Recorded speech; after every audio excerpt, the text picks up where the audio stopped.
ওম জয় লোকনাথ। জয় বাবা লোকনাথের জয়। ওম নম শিবায়। দাদাভাই, আপনি আমার প্রণাম নেবেন। আমি কান্তি পাল গোবরডাঙ্গা থেকে লিখছি।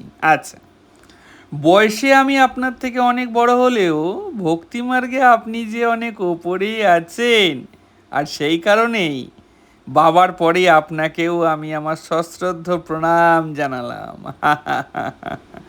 দাদাভাই, আমি বহুদিন বাবার নানান কৃপা স্বচক্ষে দেখেছি।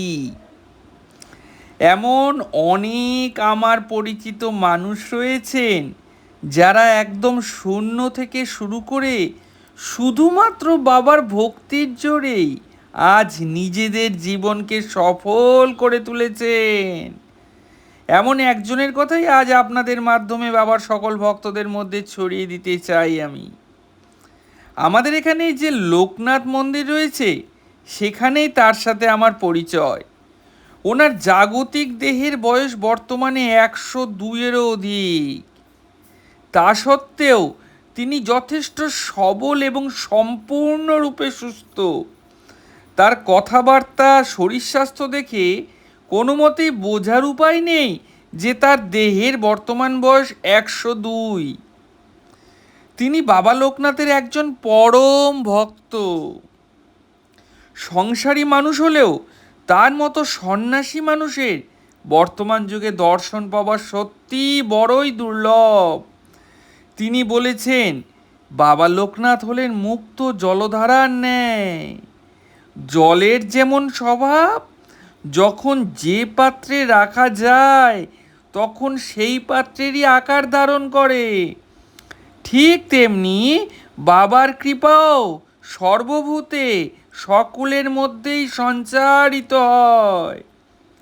বাবার কৃপা লোকের ভেতরে থাকা দোষ গুণের বিচার না করে সকলের মধ্যে প্রবাহিত হয়। এ তো আমাদের দোষ যে আমরা বাবার কৃপা পেয়েও আমাদের অজ্ঞানতার জন্য বুঝেও বুঝতে পারি না, দেখেও দেখতে পাই না। তিনি একদিন একটি চমৎকার হতে স্বচক্ষে দেখেছেন। এছাড়াও আরও একাধিক চমৎকারের কথা তিনি উল্লেখ করেছিলেন।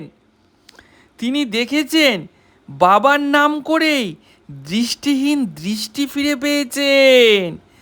এছাড়াও দুরারোগ্য চর্মরোগ বাবার নামোচ্চারণেই সম্পূর্ণরূপে ঠিক হয়ে গেছে। একাধিকবার তার সাথে সাক্ষাতের সৌভাগ্য আমার হয়েছিল।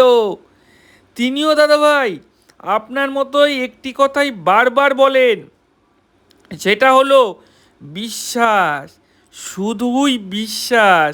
আর একমাত্র বিশ্বাস দিয়েই স্বয়ং ভগবানরূপী বাবা লোকনাথকে পাওয়া সম্ভব। বিশ্বাস ছাড়া আর অন্য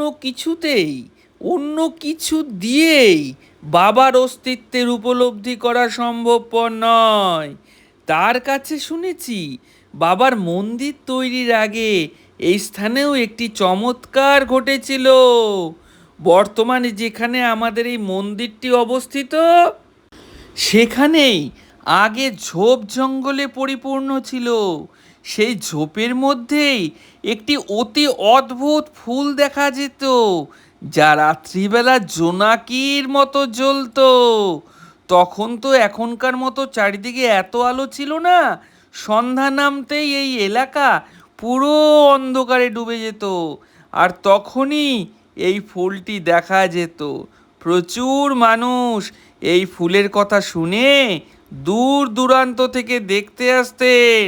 আর সবচাইতে আশ্চর্যের বিষয় হলো, এই ফুল আর অন্য কোনো জায়গায় আর অন্য কোনো স্থানে দেখা যায়নি। পরে সেখানেই বাবার পুজো করা শুরু হয়, যা বর্তমানে এখানে লোকনাথ মন্দির নামে সুপ্রতিষ্ঠিত। সত্যি দাদাভাই, বাবার মতো, বাবার ভক্ত থেকে শুরু করে বাবার স্থান, সমস্ত কিছুই যেন এক মহারহস্যে মোড়া। ওম জয়তু লোকনাথ। হ্যাঁ, ওম জয়তু লোকনাথ। জয় বাবা লোকনাথের জয়। শুধু ভক্তবৃন্দ, আমার এই মুহূর্তে স্মরণ হচ্ছে যে এই কাহিনীটি আমি এর আগেও একবার পাঠ করেছিলাম। আজ পুনরায় পাঠ করতে করতে আমার সমস্ত কিছু স্মরণও চলে এলো। যদিও বাবার কাহিনী যতবারই শুনি ততবারই ভালো।